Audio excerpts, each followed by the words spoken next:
1970 Bombay തെരുവുകൾ mafia നിയന്ത്രണത്തിൻ്റെ കൊടുമുടിയിലായിരുന്നു.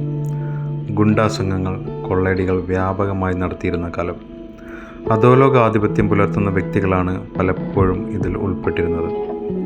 കുറ്റകൃത്യ റിപ്പോർട്ടുകളിൽ പലപ്പോഴും കൊലപാതകം, ബലാത്സംഗം, കവർച്ച, തട്ടിക്കൊണ്ടുപോകൽ എന്നിവ ഉൾപ്പെടുന്നു. ആയുധ നിയമം, കറുപ്പ് നിയമം, ചൂതാട്ട നിയമം, സ്ഫോടക വസ്തു നിയമം, മോട്ടോർ വാഹന നിയമം എന്നിവയുൾപ്പെടെ പ്രത്യേക നിയമപ്രകാരമുള്ള കുറ്റകൃത്യങ്ങൾ 1973-നും 1974-നും 4% വർദ്ധിച്ചു. കുട്ടികൾക്കെതിരായ കുറ്റകൃത്യങ്ങളിൽ ശ്രദ്ധേയമായ വർധനവ് രേഖപ്പെടുത്തിയിട്ടുണ്ട്. 1973-നെ അപേക്ഷിച്ച് 1974-ൽ 11.5% വർധനവ് ഈ കാര്യത്തിൽ റിപ്പോർട്ട് ചെയ്യപ്പെട്ടു. 1974-ൽ IPC പ്രകാരം 14 ദശലക്ഷത്തിലധികം കേസുകൾ അന്വേഷിച്ച് പോലീസിൻ്റെ തീർപ്പാക്കൽ നിരക്ക് 80%. അറസ്റ്റുകളിൽ ഭൂരിഭാഗവും കലാപങ്ങളുമായി ബന്ധപ്പെട്ടതായിരുന്നു.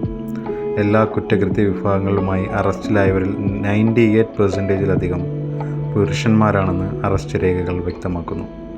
ഈ കാലയളവിൽ 10,000 പൗരന്മാർക്ക് ശരാശരി 13.1 പോലീസ് ഉദ്യോഗസ്ഥർ ഉണ്ടായിരുന്നു എന്ന് കണക്കുകൾ പറയുന്നു. നിയമവാഴ്ചയെയും പോലീസ് നടപടികളെയും ബാധിച്ച 1975-77-ലെ അടിയന്തരാവസ്ഥക്കാലത്ത് പ്രത്യേകിച്ച് രാഷ്ട്രീയ അസ്ഥിരത ഈ കാലഘട്ടത്തിൽ പ്രകടമായിരുന്നു.